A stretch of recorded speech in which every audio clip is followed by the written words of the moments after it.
Our story begins long ago in the ancient kingdom of Persia, during the reign of King Xerxes, a powerful ruler whose empire stretched across 127 provinces from India to Kush.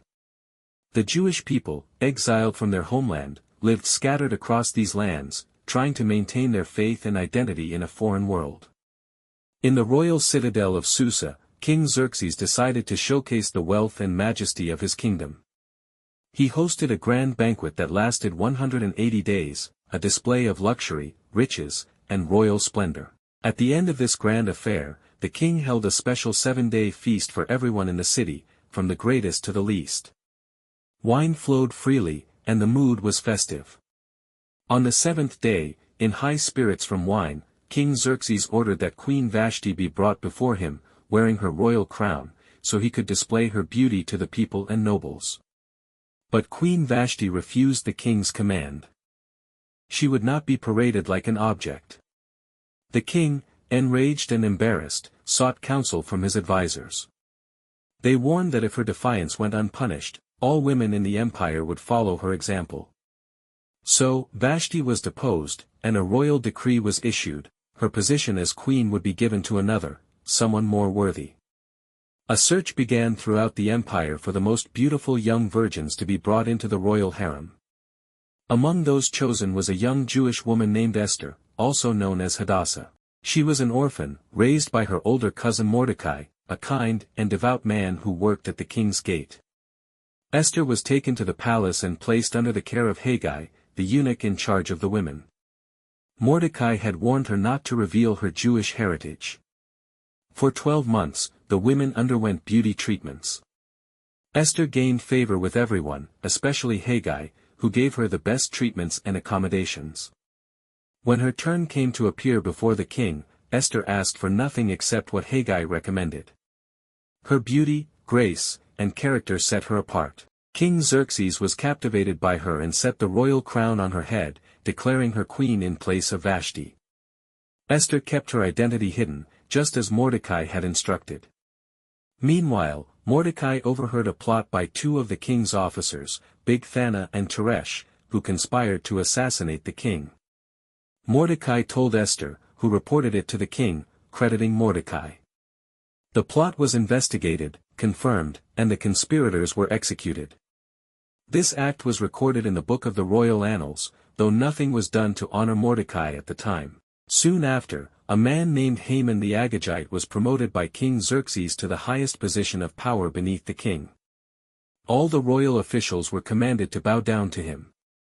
But Mordecai refused to bow, for he was a Jew and would not worship any man. Haman, furious at Mordecai's defiance, sought to not only punish him but destroy all the Jewish people in the empire. He cast lots, called Pur, to choose the date, and the lot fell on the 13th day of the 12th month, the month of Adar. Haman went to the king with a devious proposal. There is a certain people, he said, scattered among the provinces who keep to their own customs and do not obey the king's laws. It is not in the king's interest to tolerate them.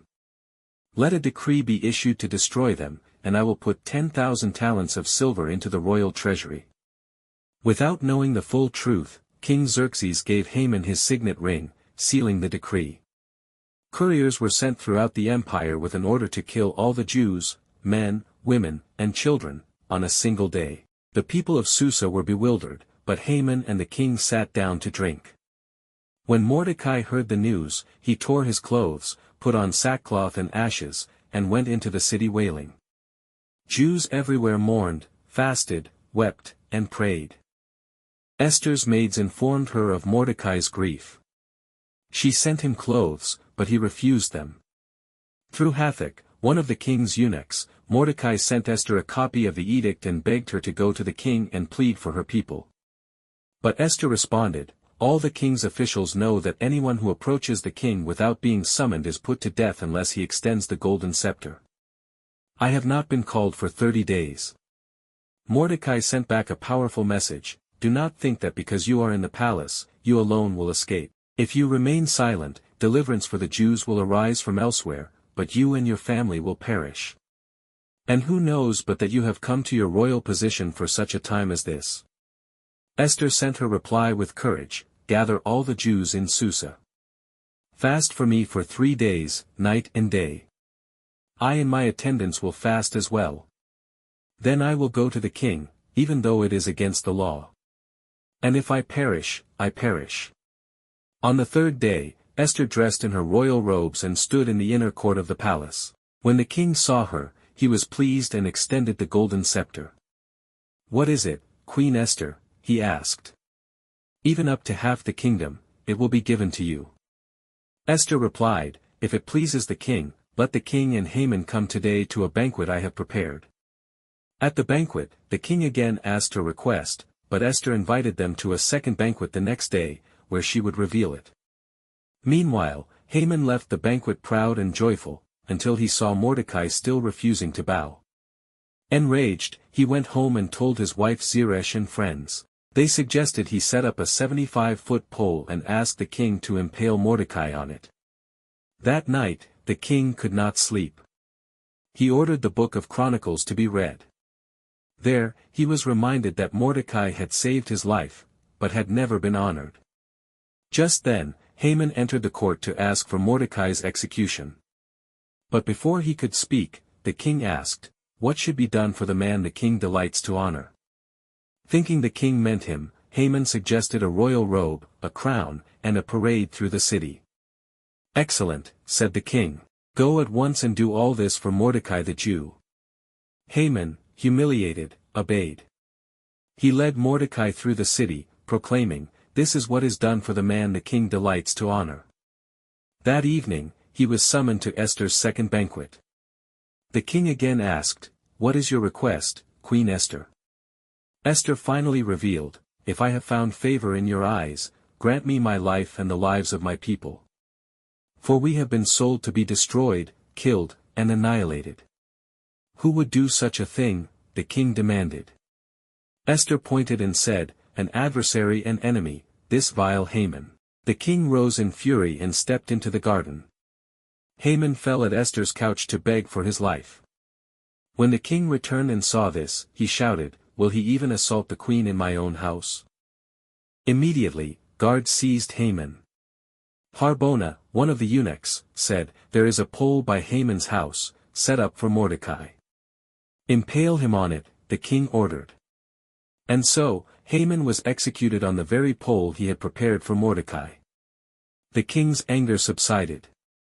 That same day, Esther was given Haman's estate, and Mordecai was elevated to a high position, wearing royal garments of blue and white, with a crown of gold. Esther pleaded again for the king to revoke the decree against the Jews. Though no decree sealed by the king could be undone, a new edict was written allowing the Jews to defend themselves. On the 13th day of the month of Adar, the Jews struck down their enemies. Fear of Mordecai and the Jews spread throughout the empire, and the Jewish people were victorious. They celebrated their deliverance with joy, feasting, and gifts. This day became known as Purim, after the lot, that Haman had cast. And thus, through the faith, courage, and obedience of one woman, Queen Esther, and the steadfastness of Mordecai, an entire people was saved.